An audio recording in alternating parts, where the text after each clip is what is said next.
اللہ سبحانہ و تعالی نے ہمیں پیدا کیا. انسان فطری طور پر اپنے پیدا کرنے والے کے بارے میں جاننا چاہتا ہے، اس کو پہچاننا چاہتا ہے، اس کی طرف لوٹنا چاہتا ہے، اس کی طرف بڑھنا چاہتا ہے. لیکن کچھ اعمال اس کے راستے کی رکاوٹ بن جاتے ہیں، جس کی وجہ سے وہ رب جلیل و کریم کی طرف پہنچ نہیں پاتا. انسان کے گناہ اس کے راستے کی رکاوٹ ہیں، اور گناہوں کو مٹانے والے کچھ اذکار ایسے ہیں جن کی وجہ سے اللہ تعالیٰ مہربان ہو جاتا ہے. اور آپ دیکھیے کہ یہ عام زندگی کے معاملات ہیں. مثال کے طور پر آپ کھانا کھاتے ہیں اور آپ صلی اللہ علیہ وسلم نے فرمایا جو شخص کھانا کھائے اور پھر کہے الحمدللہ الذی اطعمنی ھذا الطعام ورزقنیہ من غیر حول منی ولا قوہ، تمام تعریفیں اللہ تعالیٰ کے لیے ہیں جس نے مجھے یہ کھانا کھلایا اور میری کسی بھی کوشش اور طاقت کے بغیر مجھے کھانا عطا کیا. جو یہ الفاظ کہتا ہے اس کے پچھلے تمام گناہ معاف کر دیے جاتے ہیں. سبحان اللہ. اور اب دیکھیے کھانا ہماری ضرورت، پہننا ہماری ضرورت، لیکن اپنے رب کو یاد کر لیں تو وہ رب کتنا مہربان ہے. جیسا کہ نبی صلی اللہ علیہ وسلم نے فرمایا جو شخص کپڑے پہنتے ہوئے کہے الحمدللہ الذی کسانی ھذا الثوب ورزقنیہ من غیر حول منی ولا قوہ، تمام تعریفیں اللہ تعالیٰ کے لیے ہیں جس نے مجھے یہ کپڑے پہنائے اور میری کسی بھی کوشش اور طاقت کے بغیر مجھے یہ کپڑے عطا کیے. جو بھی یہ کلمات کہے اس کے پچھلے تمام گناہ معاف کر دیے جاتے ہیں. اللہ اکبر، سبحان اللہ. تو اب آپ بتائیے کہ اللہ تعالیٰ کی طرف لوٹنا ہے تو کیوں نہ یہ اذکار، یہ دعائیں زندگی میں شامل کر لیں. یا اللہ توفیق دے. اسی طرح سے اذان دینا کتنا بڑا عمل ہے. نبی صلی اللہ علیہ وسلم کا فرمان ہے ان المؤذن یغفر له مدى صوته، بے شک مؤذن کے گناہ اس کی آواز کی مقدار کے مطابق معاف کر دیے جاتے ہیں. سبحان اللہ. اب سوچئے آج ہماری سوسائٹی کو احساس ہی نہیں ہے، اپنے بچوں کو اذان دینا نہیں سکھاتے، بڑے بھی اذان نہیں دیتے. اذان ایسا عمل نہیں رہ گیا جس کو بہت ویلیو دی جاتی ہو، اور کتنا آسان عمل ہے اور کتنا بڑا اجر ہے. اسی طرح سے 5 وقت کی نماز ہے جو گناہوں کے کفارے کا سبب بنتی ہے.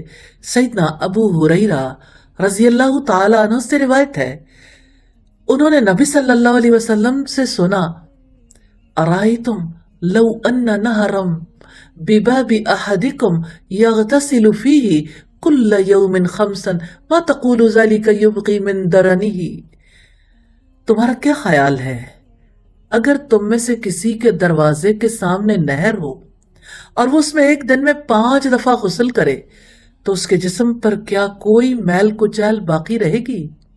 صحابہ نے کہا نہیں. آپ نے فرمایا یہ 5 نمازوں کی مثال ہے، ان کی وجہ سے اس انسان کی تمام خطائیں اللہ تعالیٰ معاف کر دیتے. اور آپ نے فرمایا 5 نمازیں اپنے درمیان والے گناہوں کو مٹا دیتی ہیں جب انسان کبیرہ گناہوں سے بچے. اسی طرح سے نماز کے لیے چل کر جانا گناہوں کو دھو ڈالنے کا سبب ہے. سیدنا ابو ہریرہ سے روایت ہے، آپ صلی اللہ علیہ وسلم نے فرمایا بے شک جب بندہ وضو کرے اور اچھا وضو کرے پھر وہ مسجد کی طرف نکلے اور اس کو صرف نماز نہیں گھر سے نکالا ہو، جب بھی کوئی بندہ قدم اٹھاتا ہے اس پر اس کا 1 درجہ بلند کر دیا جاتا ہے اور 1 خطا مٹا دی جاتی ہے. سبحان اللہ. اللہ تعالی ہمیں توفیق عطا کرے. اسی طرح نماز میں آمین کا فرشتوں کی آمین سے ملنا سب کا گناہوں کی مغفرت کا سبب ہے. جیسا کہ نبی صلی اللہ علیہ وسلم نے فرمایا جب امام غیر المغضوب علیہم ولا الضالین کہے سب آمین کہو. جس شخص کی آمین فرشتوں کی آمین کے ساتھ مل گئی اس کے پچھلے سارے گناہ معاف کر دیے جاتے ہیں۔ اسی طرح سے سجدوں کی کثرت گناہوں کی معافی کا سبب ہے۔ نبی صلی اللہ علیہ وسلم کا فرمان ہے، آپ کو اللہ کی رضا کی خاطر کثرت سے سجدے کرنے چاہیے۔ جب بھی آپ سجدہ کرتے ہیں اللہ تعالیٰ اس کے ساتھ آپ کا ایک درجہ بلند کرتا ہے اور ایک غلطی معاف کر دیتا۔ سبحان اللہ، سجدہ کتنا بڑا عمل ہے، کیونکہ سجدے تواضع اور اللہ تعالیٰ کی بندگی کا سبب ہے۔ اور وہ جیسے کسی نے کہا، وہ سجدہ جس سے روح کانپ جاتی تھی آج اسی کو ترستے ہیں زمین و آسماں۔ اللہ تعالیٰ ہمیں ایسے سجدے نصیب فرما دے، آمین ثم آمین۔ پھر اب دیکھیے کہ جب آپ رکوع سے اٹھ کھڑے ہوتے ہیں اس کے بعد اللہم ربنا ولک الحمد پڑھتے ہیں تو یہ عمل گناہوں کی مغفرت کا سبب بن جاتا ہے۔ نبی صلی اللہ علیہ وسلم نے فرمایا، جب امام سمی اللہ لمن حمیدہ کہے تو تم ربنا ولک الحمد کہو، کیونکہ جس کا یہ کہنا فرشتوں کے کہنے کے ساتھ ہو گیا اس کے پچھلے تمام گناہ اللہ تعالیٰ کی طرف لوٹنے کے لیے، اللہ تعالیٰ کی طرف رجوع کرنے کے لیے جو گناہ، جو غلطیاں، جو خطائیں راستے میں حائل رہتی ہیں ان کو کچھ اعمال دور کر دیتے ہیں۔ انہی میں سے ایک عمل قیام اللیل بھی ہے۔ سیدنا ابو امامہ الباہلی فرماتے ہیں کہ نبی صلی اللہ علیہ وسلم کا فرمان ہے، علیکم بقیام اللیل فإنہ داب الصالحین قبلکم وہو قربۃ لکم الی ربکم۔ تم پر قیام اللیل لازم ہے کیونکہ وہ نیک لوگوں کی عادت ہے اور اللہ تعالیٰ کے قرب کا ذریعہ ہے۔ وَمُكَفِّرَةٌ لِلسَّيِّئَاتِ، اور برائیوں کو مٹانے والا ہے۔ وَمَنْهَاتٌ لِلْإِثْمِ، اور گناہوں سے روکنے والا ہے۔ تو یہ قیام اللیل ہے، تہجد کی نماز نیک لوگ ہر دور میں ادا کرتے رہے۔ رات کو نیند توڑ کے اٹھنا، تلاوت قرآن کرنا اللہ تعالیٰ کے قرب کا ذریعہ ہے۔ دعائیں قبول ہوتی ہیں اس وقت میں، اس وقت کے استغفار بخشش کا ذریعہ ہے۔ یہ قیام اللیل برائیوں کو مٹانے والا ہے اور گناہوں سے روکنے والا ہے، یعنی اس کی وجہ سے انسان کے لیے گناہوں سے بچنا ممکن ہو جاتا ہے۔ اور پھر اللہ تعالیٰ کی طرف رجوع کرنے کے لیے جو عمل بہت معاون ہے وہ اللہ تعالیٰ کی راہ میں جہاد کرنا ہے۔ سیدنا عبداللہ ابن عمر ابن عاص بیان کرتے ہیں کہ بے شک نبی صلی اللہ علیہ وسلم نے فرمایا، یغفر للشہید کل ذنب الا الدین، قرض کے علاوہ شہید کے تمام گناہ معاف کر دیے جاتے ہیں۔ رب العزت کا ارشاد ہے، ان اللہ اشترى من المؤمنین انفسهم واموالهم بان لهم الجنہ یقاتلون فی سبیل اللہ فیقتلون ویقتلون۔ بلا شبہ اللہ تعالیٰ نے مسلمانوں سے ان کی جانوں کو اور ان کے مالوں کو اس بات کے عوض میں خرید لیا ہے کہ ان کو جنت ملے گی۔ وہ اللہ تعالیٰ کی راہ میں لڑتے ہیں جس میں قتل کرتے ہیں اور قتل کیے جاتے ہیں۔ اللہ تعالیٰ کی راہ میں جہاد کے کیا کہنے، جہاد تو اسلام کی چوٹی کا عمل ہے۔ قسمت والوں کو جہاد فی سبیل اللہ نصیب ہوتا ہے۔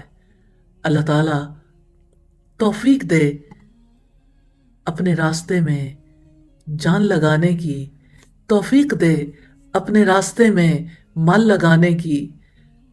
اللہ تعالیٰ ہمیں بھی ان صفوں میں شامل کر دے جن صفوں پر اس کی رحمت ہوتی ہے۔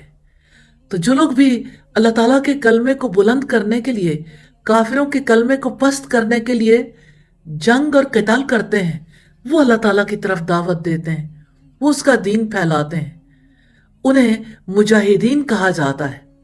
سیدنا عبداللہ ابن سلام سے مروی ہے کہ ہم بعض صحابہ بیٹھے اور مذاکرہ شروع کر دیا کہ اگر ہمیں ایسے اعمال کا علم ہو جائے جو اللہ تعالیٰ کو بہت پسند ہے تو ہم ضرور وہ اعمال بجا لائیں گے۔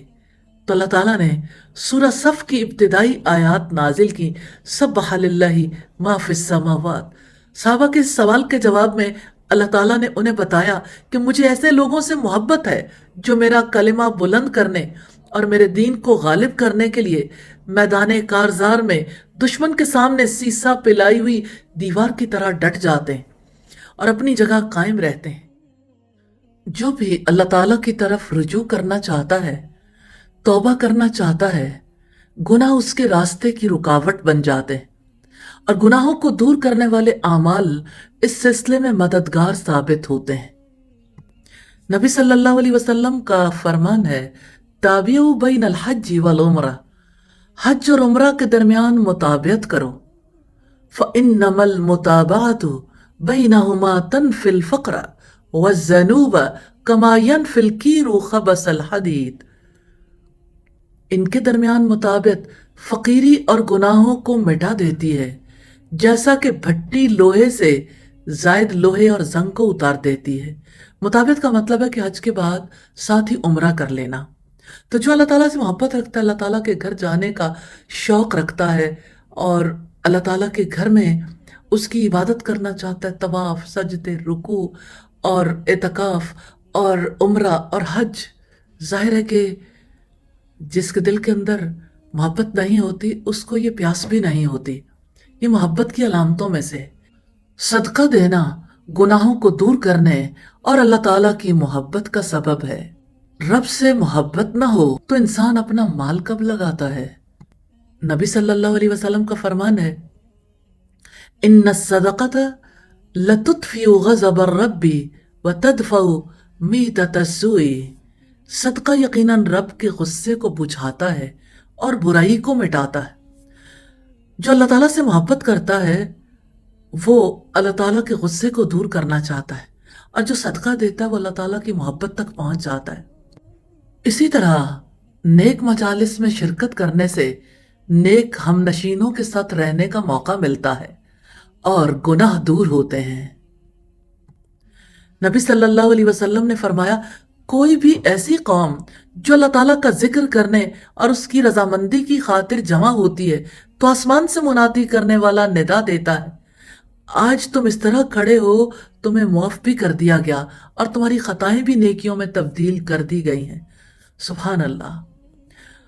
اور اسی طرح سے اگر کوئی کبیرہ گناہ کر بیٹھے اور اس پر حد قائم کر دی گئی ہو تو یہ چیز بھی گناہوں کو دور کرنے کا سبب بنتی ہے۔ نبی صلی اللہ علیہ وسلم نے فرمایا، جو بھی بندہ اللہ تعالیٰ کے منع کردہ کام کا ارتکاب کر بیٹھا پھر اس پر حد قائم کر دی گئی تو اس کا یہ گناہ اس حد کی وجہ سے مٹا دیا جائے گا۔ اتباع رسول گناہوں کو دور کرنے اور اللہ تعالیٰ کی محبت کا سبب ہے۔ رب العزت کا فرمان ہے، قل ان کنتم تحبون اللہ فاتبعونی یحببکم اللہ ویغفر لکم ذنوبکم واللہ غفور الرحیم۔ اب کہہ دیجئے، اگر آپ اللہ تعالیٰ سے محبت کرنا چاہتے ہو تو میری اتباع کرو، اللہ تعالیٰ تم سے محبت کرے گا اور تمہارے گناہوں کو معاف کر دے گا، اور اللہ تعالیٰ بے حد بخشنے والا، نہایت رحم والا ہے۔ یا ارحم الراحمین۔ ہمیں اپنے گناہوں سے پاکی چاہیے، اب سے توبہ کرتے ہیں۔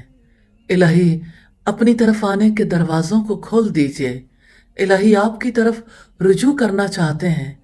الہی ہمیں توبہ کی توفیق عطا فرمائیے اور اپنی طرف آنے کی توفیق نصیب فرمائیے۔ آمین ثم آمین۔